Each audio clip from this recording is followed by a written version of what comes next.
This month, I thought it might be really interesting to talk to some fans who all do podcasts, run Facebook groups, all things that you might not know about, but they do it for the love of the band, and I think make for some very interesting interviews. I hope you enjoy them.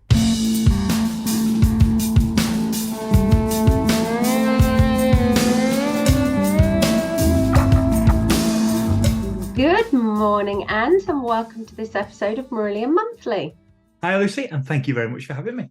It's my pleasure. So, Ant, you run a very, very successful podcast with Mr. Steve Hogarth called The Corona Diaries. Could you just tell everyone who's watching a little bit about it? I can indeed. It came pre-Corona, actually. It was all fortuitous in terms of timing, but I happened to be in Sainsbury's, and H rang me and asked me for something. He wanted something. He wanted something cheap, as it turned out, because I used to work for Shure Microphones. And while we were talking, I happened to say, actually, I've stopped working for Shure and I've started doing something with podcasts. Maybe you ought to consider a podcast. At which point he said to me, what the hell's a podcast? Did he really? He did. He said, what's a podcast? And I was like, oh. And then he said, can I make money out of it? And I said, well, we'll talk. So I ended up popping down to see him. I took a load of recording equipment with me. We sat around his kitchen table and we just started recording, us talking. And over the course of a few hours, we came up with a format that seemed to make sense. So he's such a great storyteller. And this was before, was this just as lockdown started? It was. So I got to see him in around about February. We just sat down and said, let's see if we can make this podcast thing work. And we did, and we had a really nice morning, and we just rabbited on for ages. And I brought all the recordings home, and then we decided that maybe his diaries could feature into this in terms of a format. So then we talked a little bit about his diaries, and he recorded a bit of diary. And then I got all this stuff together and I turned it into what actually became the Corona Diaries straight away. We actually landed on the format straight away, which was an opportunity for him to tell a few stories, an opportunity for him to share some of the diary, and really just that kind of getting to know H a little bit more without necessarily being just about Marillion. So it could be H in Marillion, H backstory, H previous projects, H current projects. It was just that kind of thing. And the idea was that we were going to do maybe a couple of months, and we'd get together every 2 or 3 months and record 2 or 3 and do that. And then lockdown happened. And we just pretty much agreed on. I'd done a rough edit of the first one, and we were quite happy with it. And then we were forced into doing it on Zoom, and we were forced into a different way of working. But then at the same time, we all were a bit bored.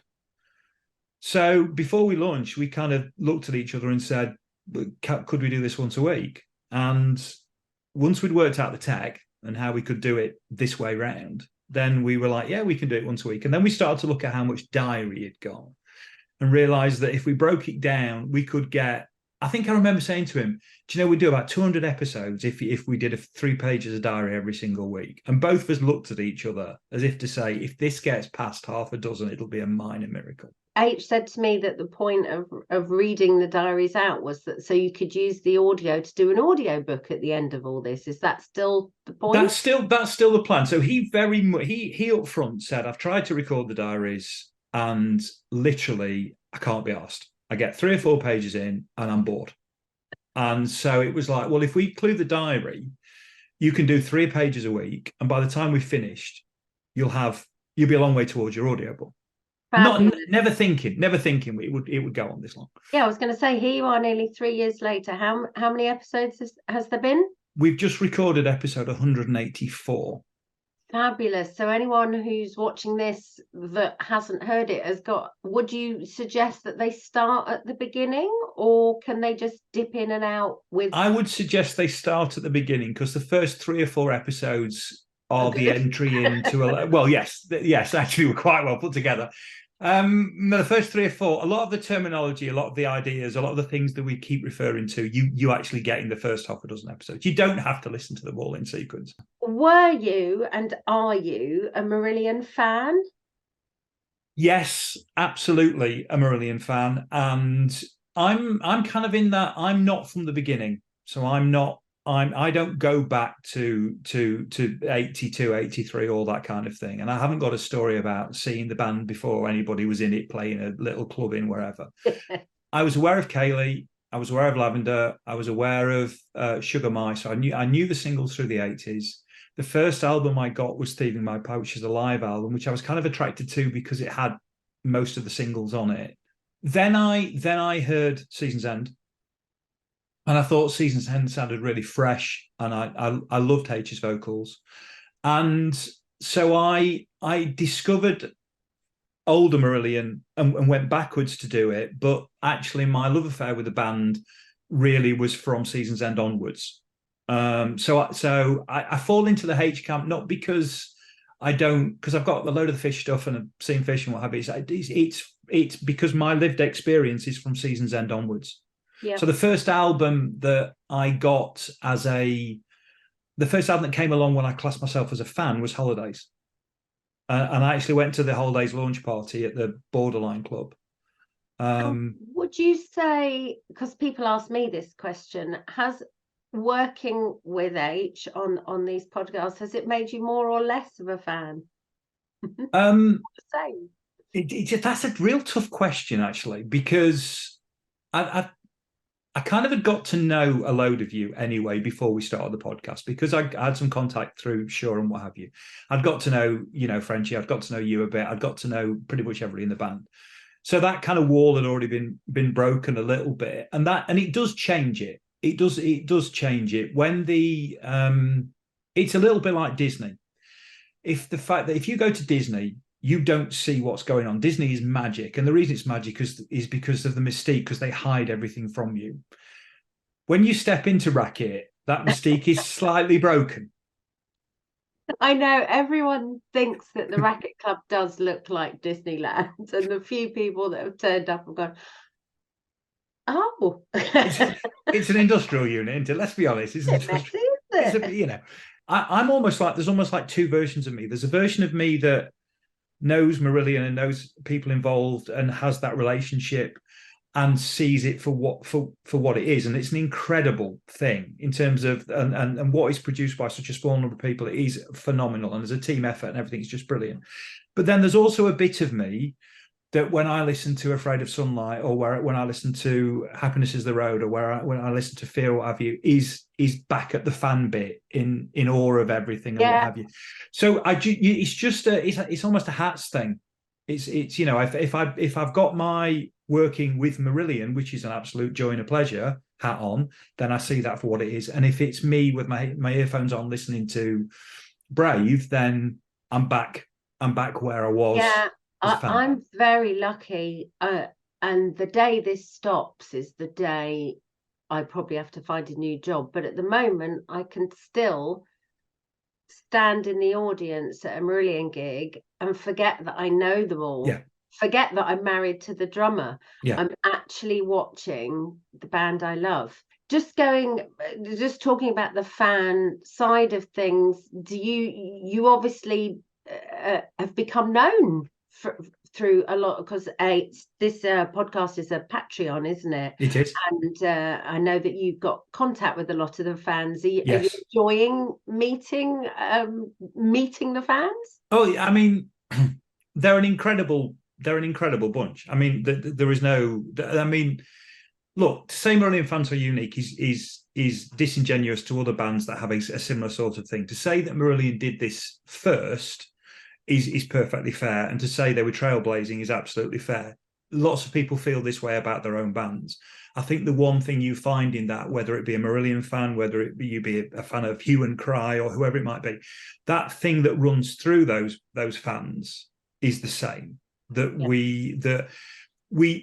We'd love them to be massive, but we don't want them to be massive because we want to cherish this thing that we've got, because we're part of a small club and it's very, very special. And pretty much everybody you meet is amazing. And it's the same when you with the people we've met through Patreon, exactly the same. The chat and the conversation, and what an amazing bunch of people. When you learn what they do and what they do on a daily basis and what the skills are and what have you, some incredible people with incredible talent. So yes, that bit of it's absolutely lovely. And the great bit is, and I'm sure you find this as well, that their interactions with you are so human. Yeah. It's so normal. It's so balanced. And that's the lovely thing. And it's just so nice to be able to have that instant connection with somebody. Definitely. And I think going back to that thing you said about when I stopped seeing them on stage or when the passion goes, that's what I look at them on stage and they're not the same people I know. Yeah. So the first time you meet Rothers, or the first time you meet Pete, or if you stand in Racket while Pete's eating a sandwich out of his Tupperware, I look and go, well, that's not the same guy that plays bass on stage. Yeah, no, exactly. You're different people when you're off stage. Yeah. I mean, they don't look like the slightly dysfunctional group they all are when they're on stage. You're going to keep the podcast going for the foreseeable future? I don't think we've got any choice. Because every time I drop in that, we're getting towards the end, there's such a backlash. I mean, look, it's a joy to do. It's an absolute joy to do. Whatever people are happy that they get a new nugget of information, probably 1 in 10 at the moment. And the fact that we're repeating ourselves left, right, and centre. And it's just a lot of it's dribble. It really is dribble, a lot of it. And I say that with a lot of love. But whatever people are happy to be involved in that conversation, it brings something to their lives. It's a nice hour of their week. It's something they look forward to, and they want us to do it. I don't think we're going to stop. I can't see a reason to stop. It's not. I can't tell you it's hard work. I mean, occasionally there's challenges, but that's only when I'm waiting for who to appear. Really?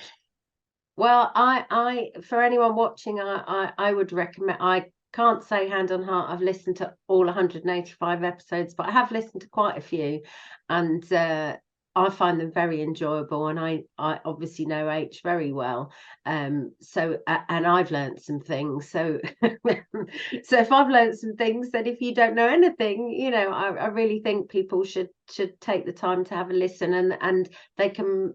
It is free. There's the free version, or you become a Patreon, and all the details are on the Patreon website, and it's called the Corona Diaries. All the details will be down below in the links. So thank you very much for your time, Em. Absolute pleasure. Thank you.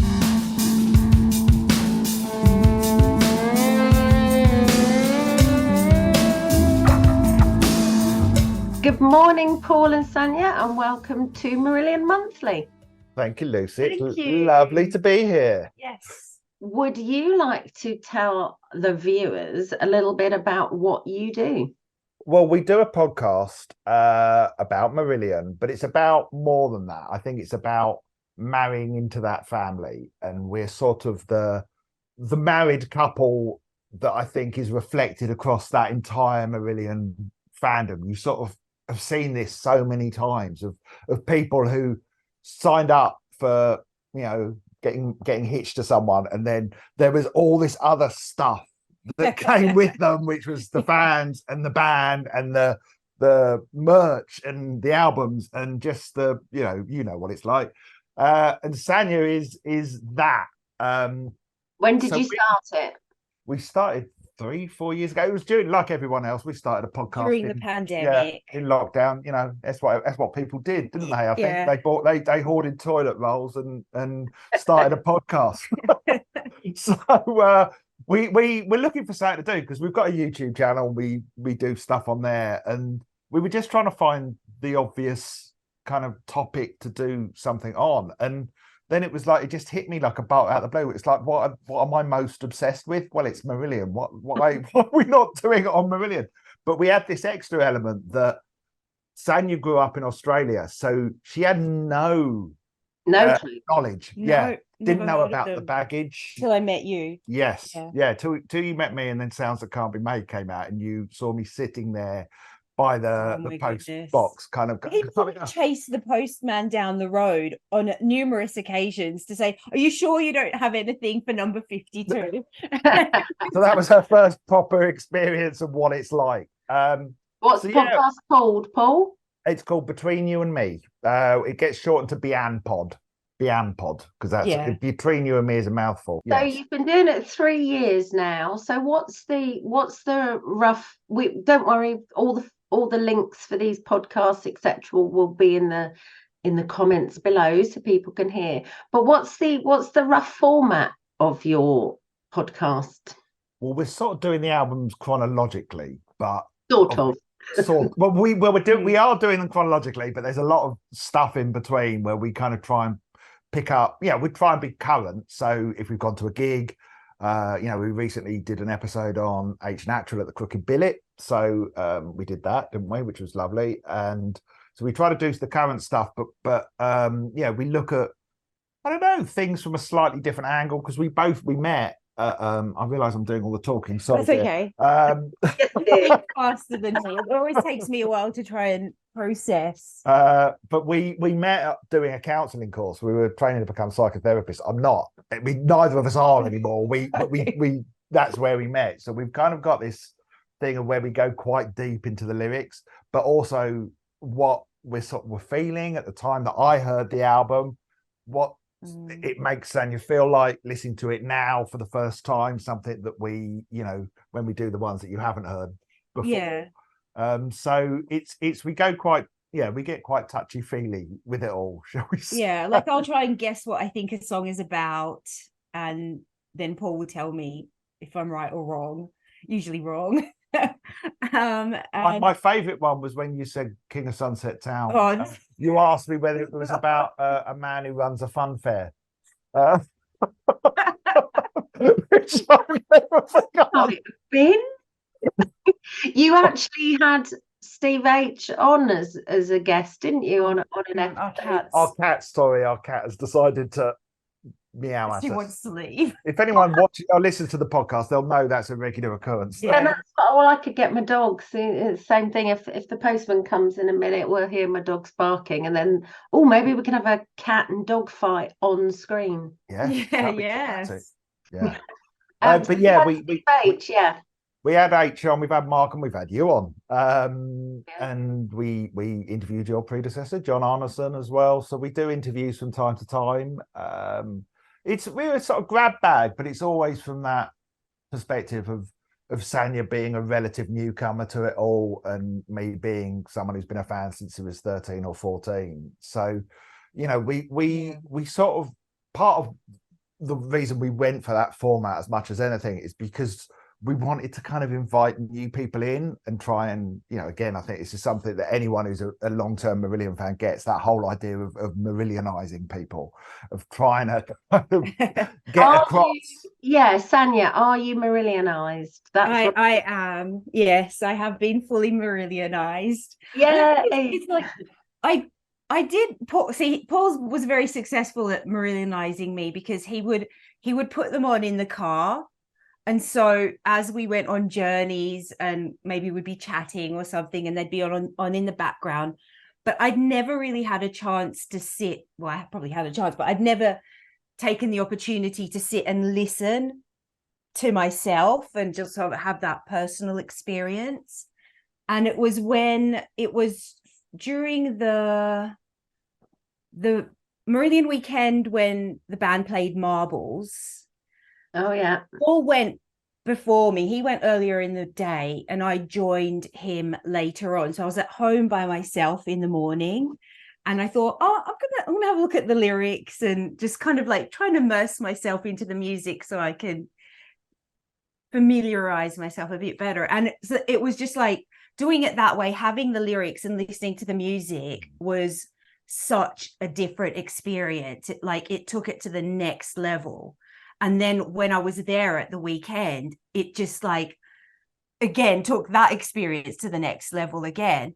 So by the time we came around to deciding whether we were going to do the podcast, or Paul suggested the podcast to me, and I thought, do you know what? Yeah, I would like to go through the albums and have a deeper, I've said experience 5 times, but have a deeper experience with them and kind of enjoy them that way. Yeah. So it's been really cool. I think I saw it happen in real time. The moment Sanja became a Marillion fan was that Marble show. It was, yeah. It was there. I mean, I guess it was also sounds that can't be made. Obviously it was being there when that came out. That was probably the start of it, because I was like, okay, let me listen to this album. It's really important to Paul. I want to see what all the fuss is about, basically. And I loved it. So spoiler alert for our next podcasts. But I still never decided to look at the lyrics and kind of go that bit deeper with it. And then it was like with the So do you feel that you'll obviously you said you're doing the albums can't say the word chronologically. Do you feel that once you've done all the albums, you'll still want to do the podcast? Is there just like loads of things you can just keep talking about? I think so. I mean, say I discovered even in the most recent episode, as we're talking to you, I kind of went back. I signed up to newspapers.com, where you can search back through old newspapers and for keywords. And it's the actual scans of the pages. And we did some sort of looking back at kind of H when he joined the band and the reviews of seasons ended, sort of the mainstream press. Oh, I listened to that. That was hilarious. Yes, some of it. Oh my goodness. Calling him a fish sound alike. They had not listened. Yeah. But fish sound alike. No, they haven't. Yeah, so we seem to keep finding new things to talk about. And we've got quite good at sort of making the gaps between talking about albums specifically. We did that on purpose, because we were like burning through the albums, and we started off, we were just doing, in the beginning, I think was it one episode per album, more or less, or something like that. We were burning through it, and then we loved it so much that we kind of got to a point where it was like, if we keep going at this pace, we're going to finish. But we do have a list of topics that we can talk about once we've gone through the albums, and we'll try and stretch it out as long as we can. We've thought about just love it. It's like, it's been, well, I'm just going to speak for you, but it has been one of our favorite things to do over the last 3 years. This has been mine. Sorry to interrupt. You seem to have built a lovely community. I see all the responses on Facebook to your episodes. I haven't listened to every single one, but I do dip in and out quite a lot, and I have listened to quite a lot of episodes. About the last 10 of yours, every time you've done one, I've listened to the whole thing. And I knew you dipped in and out. I didn't know you listened to that many. That's scary. Yeah. And I think you're I think the two of you are really, really good together, obviously as married couple, but as podcast hosts, I find you very, this is going to sound patronizing, but endearing is the word I'm going to use. No, I'll take that. That's better than being kind of shit. I'd always rather be endearing. I like the fact that you're honest.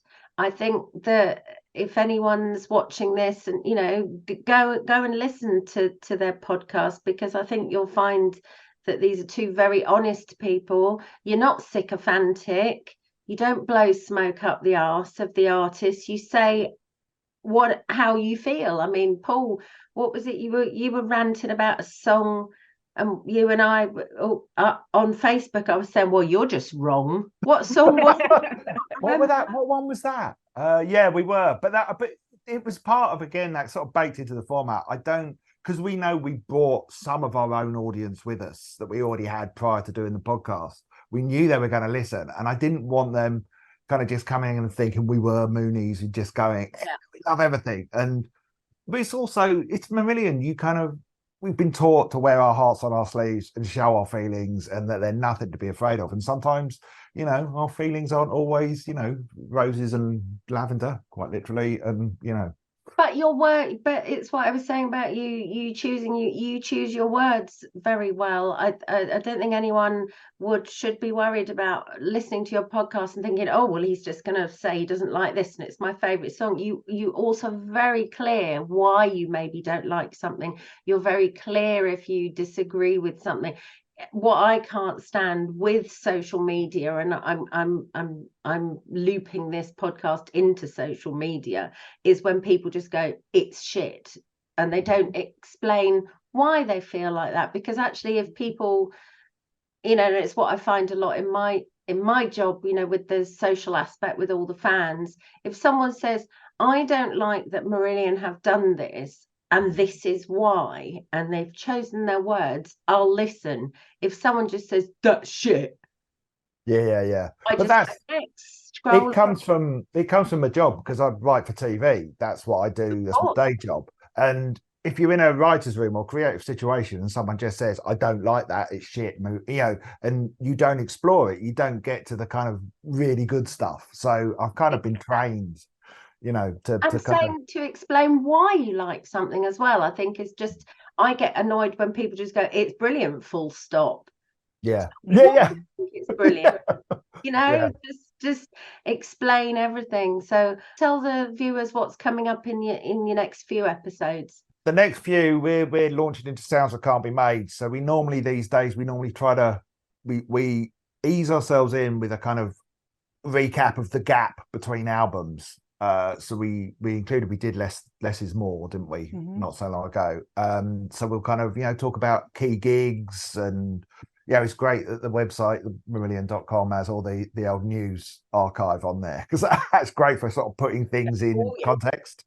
So you know, and the press releases and so on, and then you know, what we've heard along it during that gap about the making of the album, and you know, how the writing process is going, and then we'll get into the album itself, which is sometimes you talk about like where you were at, the like what was going on in the world or in your life at the time, which affects how you experienced the album when you first heard it.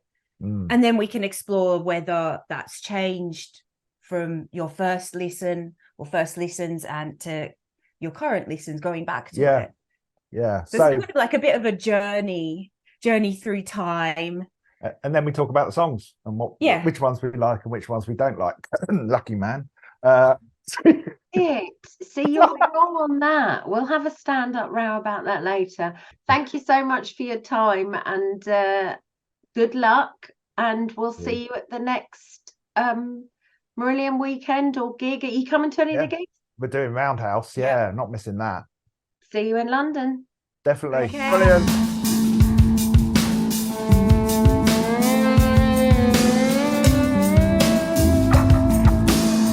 Good morning, Mark, and welcome to Marillion Monthly. How are you doing? Oh, very good, Lucy. How are you? I'm very well, thank you. Would you like to tell everybody a bit about what you do on the internet for Marillion? Well, about 5 years ago, I started a Facebook page. I had been asked by a friend in America for photos of Marillion for his book on prod, and I said to him I couldn't help him because everything was stored. So you eventually got them from yourself, but I said I better get my stuff out and see what I have. Like, collecting for 41 years now. So up I went, and I just started posting them on my Facebook page, which was my rare records, rare posters, rare photos, rare t-shirts, rare jackets, gig contracts, all kinds of paperwork, tour itineraries and stuff like that. And I post 5-10 different items a day, and everyone joins in and remembers a good time from the Fish era, the Hogarth era, and even the Duggar by Neil. And we also cover all the solo bands that everyone in the band was in before they were in Marillion. We cover it all. And as well as that, it's kind of a news feed for all those bands as well into one place. And so I think I became aware of you a couple of years ago. I just kept seeing you post really interesting pictures of old Marillion memorabilia, and you've grown quite a lot of followers since in the last couple of years, haven't you? How many followers have you got now on Facebook? Well, the followers, funnily enough, it's not that many. I didn't want to do a group because I wanted to appeal to as many people as possible to be able to access the page. Right. It's 9,500 at the moment, but amazing. We had 4 million visitors in October. Okay. Wow. But I'm told that's very good. That is absolutely brilliant. So what's the name of the page on Facebook in case some of the viewers want to go and check you out? Marko's Marillion Museum. I find it fascinating what you post because there's stuff from 1979 or whatever at the very, very beginning of Marillion, and then you'll do something from last week, so you cover all the eras. And you are, and I don't know how you're doing it, I'm sure you're not going to give away your secrets, but you are unearthing stuff that people haven't seen for years or ever. It's brilliant. No, yeah. At the same time, I set up a team of archivists because I felt we were all searching for the same things, but separately and not getting anywhere. So I went out to try and find rare recordings and stuff like that, rare posters. So we set up a team and we all work together and it's really working well. And you've helped with the deluxes. And yes, you have all helped with the deluxe editions that we've been putting together. In fact, I only contacted you last week, didn't I? And I said, we're putting together the deluxe edition for this strange engine and we can't find any photographs. Can you help? Of course you can.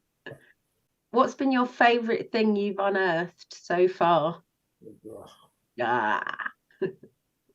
Well, I've gathered a few items here. I'll show them to you if you're interested. But there was recordings of Silmarillion, recordings of Marillion with Doug Irvine as well.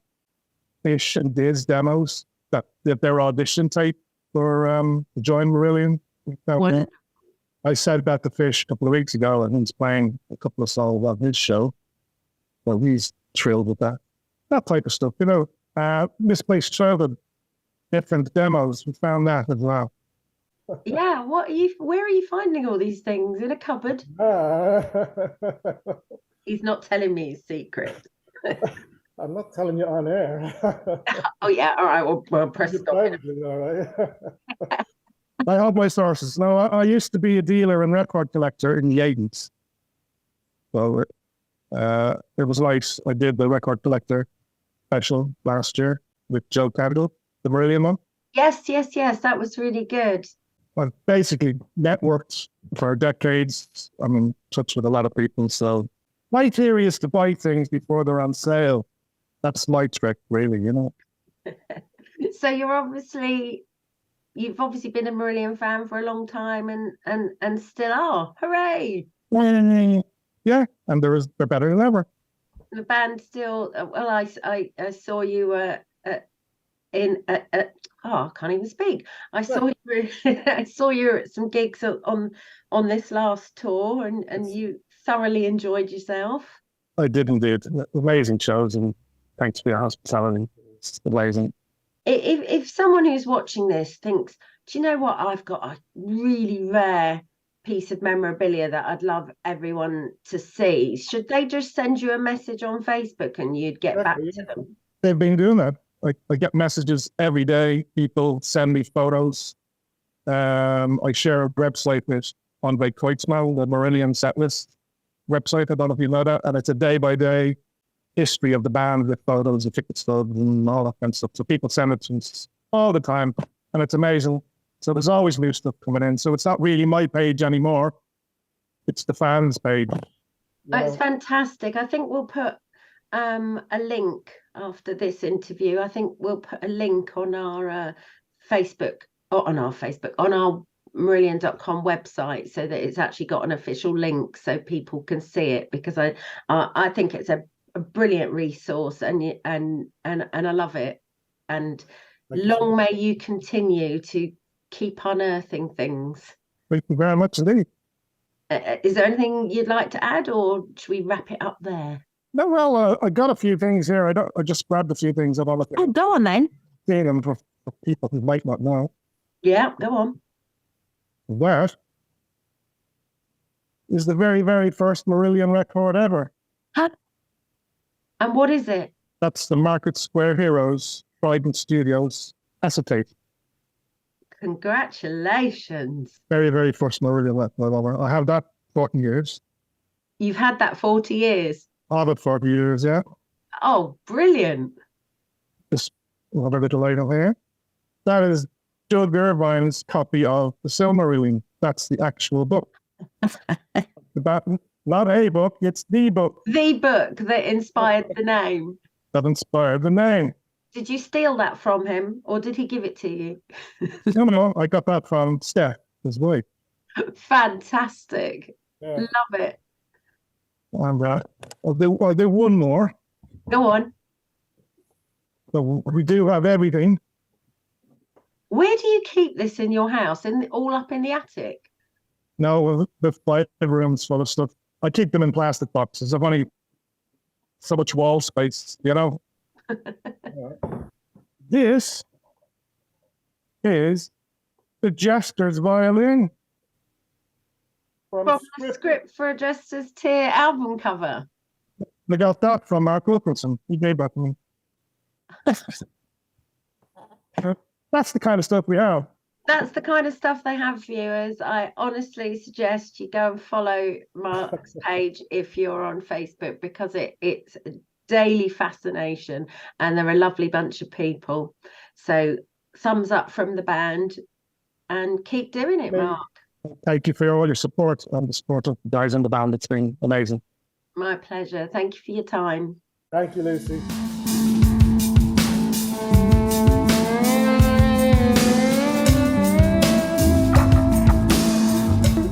So, Jim, could you just tell I was going to say listeners, but they're viewers, aren't they? Could you tell my viewers a little bit about what you do on YouTube? Yes, so I've got a channel. It started off just being my name, Jim Newstead, but quite recently I've rebranded it, saying Jim Newstead Adventures in Music, and it kind of is. It's I listen to music basically. It sounds a bit of a corny, sort of cliched thing to do, but it's a big sort of community thing that people want me to listen to music and suggest music for me to listen to. Which I do, and I think more often than not I tend to listen to albums, like a whole album, and I'll do it on vinyl. So for example, Brave was one of the videos we had on the channel this year. I say we is me, it's a one person operation, and it started off quite 5.5 years ago, Okay.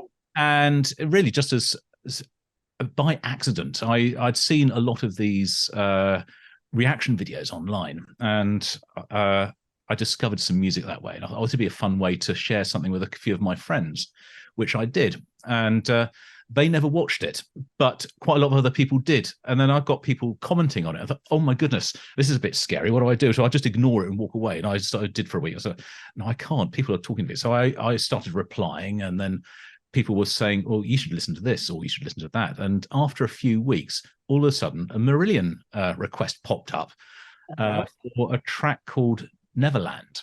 Now, I had obviously heard of, and I knew Marillion from the 1980s, which I think is probably a story you've probably heard over and over and over again. And I knew that they'd carried on, but I'd sort of lost track with them altogether. And so I said, okay, well, let's see what this is about. And I was just blown away by it. And it's sort of spawned a whole new love of mine of this band that I didn't even realize was still going. And I said, oh my goodness, where have I been? Well, I've been hiding under a rock for, I don't know, 30 years, whatever it is. And it's a remarkable thing. But yeah, so my channel basically is a community. People talk to me, we listen to music. It's like listening to music with a friend, I guess. Yeah, so your channel obviously isn't just Marillion, but there is a lot of Marillion on there. Yeah. And I know that there's even some members of Marillion who have watched you watching their music. So my question is, when you listen, I'm thinking of a track off their last album called Care. I watched, because that is my all-time favorite Marillion song, and I watched you, and your reaction was amazing to it. And I know Ian Mosley watched it, and Ian was just like, I can't believe we've had that kind of reaction. Are you genuinely listening for the first time when you film yourself? Yeah, I am, absolutely. And there are a few occasions where I'm not, and I'll say at the beginning, okay, I've heard this before, but let's listen to it anyway. But 99% of the time, it is genuinely the first time I'll ever have heard a piece of music. Because I went in preparation for my interview, because I do my homework. Oh, good for you. I went back and watched the Neverland video, and your reaction was phenomenal. I don't know if I'd be able to have the same reaction to a piece of music that I'd never heard before. I don't know. Things usually take a while to sink in with me, but your reaction was incredible. And if you don't mind, I'm just going to show a little bit of that reaction right now. Something I can't really put off anymore, because people have been talking about this and asking about it and suggesting, basically almost since my channel started about 3 or 4 months ago, and it's to listen to Marillion. I don't know who the people in the band are either. This is terrible. I don't know anything about Marillion other than Fish used to be in it.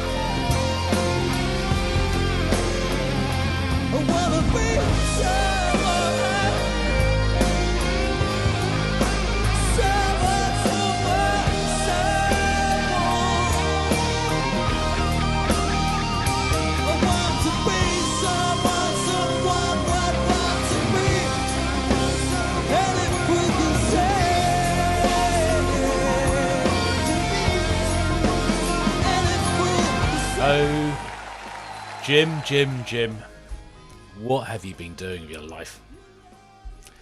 That is just incredible. I've missed out on a lot of years of Marillion because I dismissed it when I was 15 years old as cheesy, generic 1980s, not quite hard enough to be metal, which is what I was really into at the time. And I never went back again, and that's a mistake. Don't know where to start with this because it is so unexpected and so not what I thought this was going to be at all. Epic, sweeping, majestic, beautiful. I've really enjoyed this. I've got to find out, listen to a lot more of this because I've missed out. When you heard Marillion Neverland for the first time, did you think, oh, I want to listen to more of this? I did. I wanted to listen to that one over and over and over again. And actually, I went out very quickly and found out what album this was. It was Marbles. And at that time, I was doing a lot of driving for work. So I was listening to it on Spotify and a stream. So I listened to Marbles a lot. And I hadn't realized at the time, and I still find this a bit confusing. There are lots of different versions of the album that come out. So yeah. I don't know what version it was that I had, but it didn't have certain tracks on it. So then at a later stage, someone asked me to listen to Ocean Cloud. Yes. And I don't remember that being on the version I'd heard. Or you would have been listening to the retail version that was on Spotify, and then we had some extra tracks on the version that we sold for the pre-order campaign, and Ocean Cloud was one of those. Right. So yes, I did. In answer to your question, so I'm sort of going off in all different directions. In answer to your question, yes, absolutely, I did. I wanted to go and listen to more Marillion, but by the same token, I also knew that it had generated a lot of interest on the channel. There's a huge amount of views and a lot of comments on it, and I thought, well, actually, this is a sort of quite a rich mine to quite a rich vein to mine here. So if people like this, so perhaps I should hold back on it and sort of and do bits and pieces as people are requesting it and talking about it, rather than going ahead. Because if I listen to everything, I thought, well, okay, you've asked for it, but I can't listen to it because I've already heard it. Yes. So, how many do you know? I'll put you on the spot. Do you know how many Marillion tracks you've actually listened to now? Oh my goodness! Right, I can tell you how many videos I've done. I've got 1, 2, 3, 4, 5, 6, 7, 8, 9, 10, 11, 12, 13, 14, 15, 16, 17. 18, 19, 20, 21, 22, 23, 24, 25, 26 videos, which are Marillion related. So some of them are quite long. So there'll be a whole side of an album. So within that, there might be sort of 2-3 songs, depending on how big the album is. So how many tracks? I don't know. 30 maybe. There's still plenty more to listen to. Fantastic. We'll put all the links in the comments below for people to go and check out your channel, because it is, I have, as I said, I've watched you do a couple of them, and I've actually watched you do a couple of non-Marillion ones just out of interest. And it's, I don't normally like reaction videos, if I'm honest with you, but there's something about you, Jim, that's just so endearing, and you choose your words fantastically, and I just, as I said, I really enjoy watching it, and the reason I wanted to interview you today was to highlight your channel, because I think other fans would really enjoy watching you too. Thank you very much. That's very generous and very kind of you. My pleasure. So do you think you've become a bit of a Marillion fan now, alongside all your other stuff, and would you have a favorite track?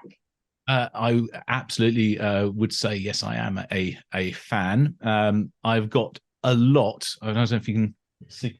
There's a section over here, 1.5 cubby holes of that IKEA Calyx unit, which are just Marillion records.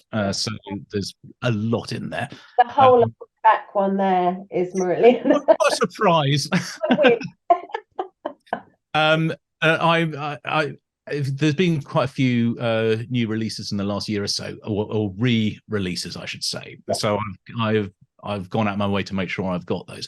But I've also had records donated to me. There's a guy in Scotland who has actually just sent me, over the course of a few months in different packages, his entire Marillion collection, because he can't look after it anymore. He's quite poorly and not well, and it got damaged. Somebody got damaged in a flood, and it became a difficult thing for him to sort of have around his house. He said, "Look, I wanted to go to a good home. Can you look after it?" I said, "Well, yes, of course." And it's just such a lovely thing, and I love that about records, and that's part of why I like vinyl. Is it's a physical thing, and it's got a story to tell beyond the music that's on there.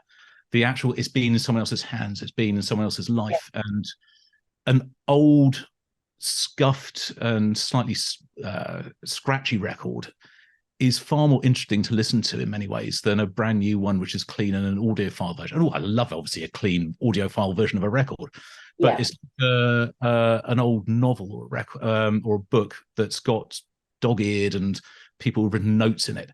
It's had a life outside of yours, and that's a lovely thing to sort of have. I think everything you said is fascinating, and I really urge all the fans to go and check out your channel, and we look forward to 2025, when hopefully there'll be a new Marillion album for you to experience. Maybe we'll do an exclusive with you, Jim, and let you listen to one track before anybody else. Amazing. Don't hop into that though. Okay, I won't. I promise. Yeah, but thank you so much for talking to me today. You're very, very welcome. Thank you for having me on. And sometime I'd love to sort of return the favour and do it the other way around and have a chat to you about your world with Marillion. That'd be a great thing to do. Yeah, it would be my pleasure.